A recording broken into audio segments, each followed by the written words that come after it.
What's going on, everybody? C4 here. Getting over a cold right now. A flu. I was most sick I've probably ever been in my entire life over the Easter weekend, which sucked because my kid's first Easter weekend. I didn't get to do any of the Easter Bunny stuff. We'll have to probably postpone that and do it next weekend or something. I'm still feeling like shit, which definitely is not fun. But I gotta, that's why you've been only getting mock drafts. I had some other ideas. You're not just going to be getting mock drafts.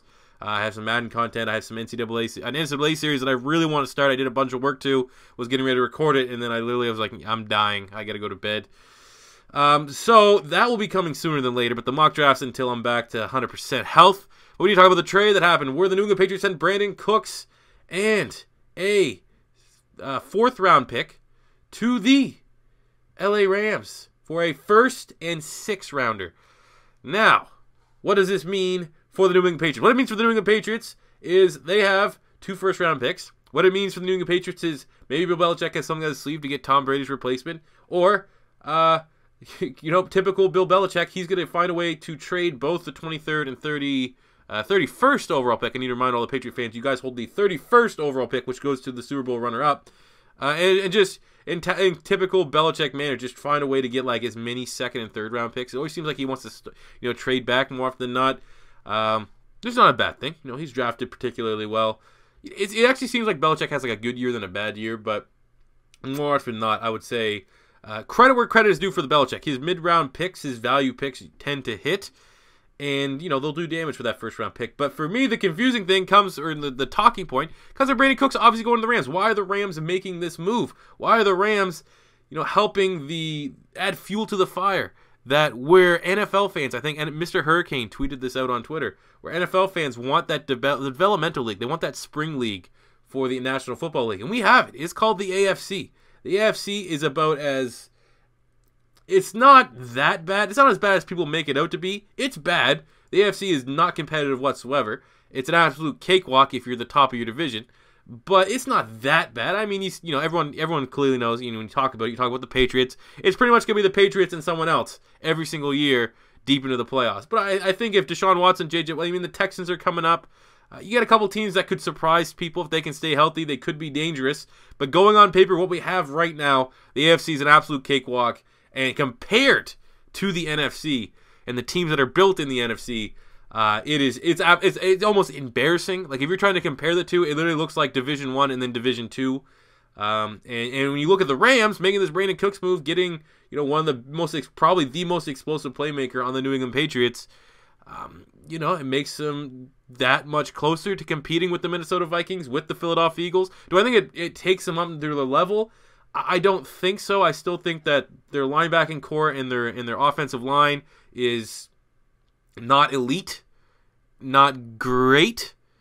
They're average to above average, and I think that with those those two important things, especially the offensive line, I think in the AFC, you can get away with having not complete units, but I think in the NFC, where defensive line is key. Trust me. Ram fans are knowing D-line is key with Ndamukong Suh, Michael Brockers, Aaron Donald. I think that all three, even hell, throw the Saints in there. All the big dogs in the NFC have great defensive lines. And then you start looking at, well, what's going to separate these teams? What team has the weakest offensive line?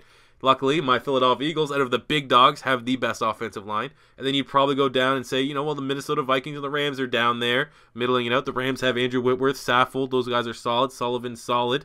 But, are they great? Are they exceptional? I mean, Whitworth, yeah, you could probably put him in that category, but outside of that, their offensive line is ultimately average.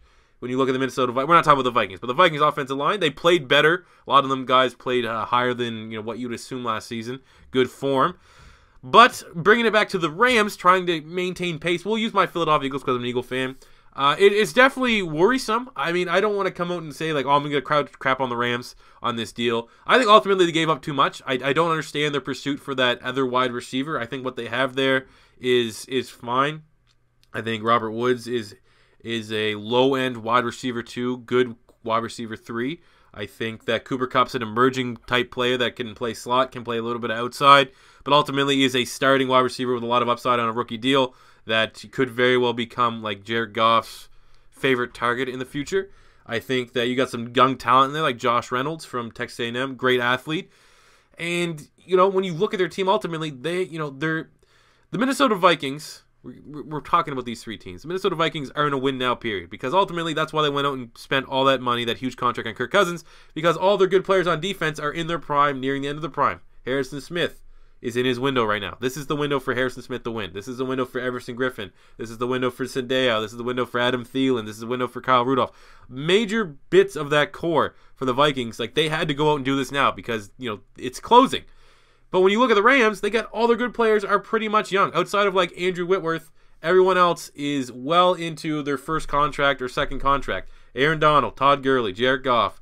Now you got to throw in Brandon Cooks. You got to LaMarcus Joyner. You brought in Marcus Peters. All these guys. So I don't understand what this massive sense of urgency, massive sense of just gambling in on one season is doing. I don't know if they want to try to replicate what Philly did. They're definitely going the more extreme way of doing that, whereas Philly was giving up 4th-round picks for players of Brandon Cooks' production, even though it's hard to...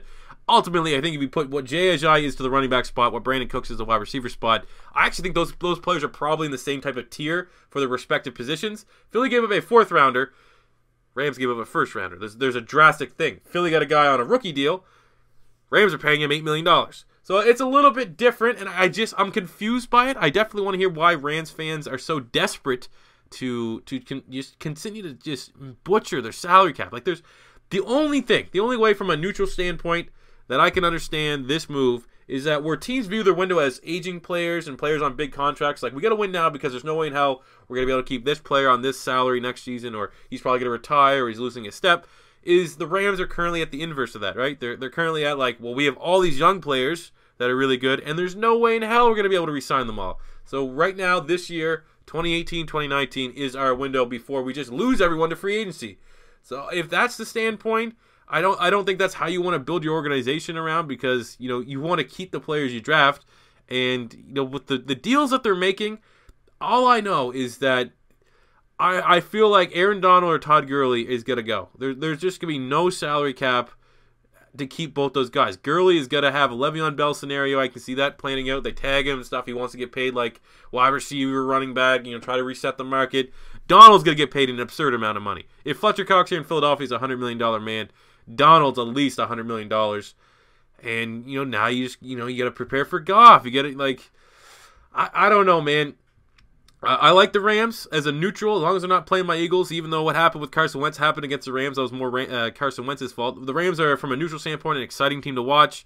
They're a team that's perennially underperforms. I like their yellow jerseys. Their color rush jerseys are fire. I like to watch the Rams. And I think that these moves they're making, I'm a big fan of Marcus Peters, everyone knows that, are exciting. And they're going to make them, draw eyes to them. Is that going to help them sell at their stadium? Probably not. Is that going to help them...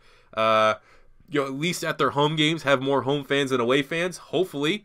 But I think long-term, if you're building a team, I don't understand these moves that they're making, especially giving up first-round value for a guy in Brandon Cooks that they're probably not going to be able to re-sign. Just looking at this deal in particular. So it is confusing to me, but exciting nonetheless. If you're a Rams fan for next season, you're pretty much saying to yourself, almost all or nothing a little bit. Which is really weird to say when your team is mainly built up of young players. But it's going to be interesting to see. Very exciting to watch. I can't wait to see. If you're a fan of a team in the AFC, just enjoy watching the Patriots again. If you're a fan of the teams in the NFC, I'm just joking with you. There's some good teams in the AFC. It's not competitive though. But if you're a fan of a team in the NFC, it's going to be an absolute dogfight this year, and I can't wait for it. I can't wait for Philadelphia to defend their title in the toughest division in football. So that is my take. What do you guys feel about it? Let me know in the comment section below. That does it for me today, guys. Thank you for watching. Still sick. Hopefully I'll be better by the next time you hear from me live. And I'll catch you guys on the next one. Peace out.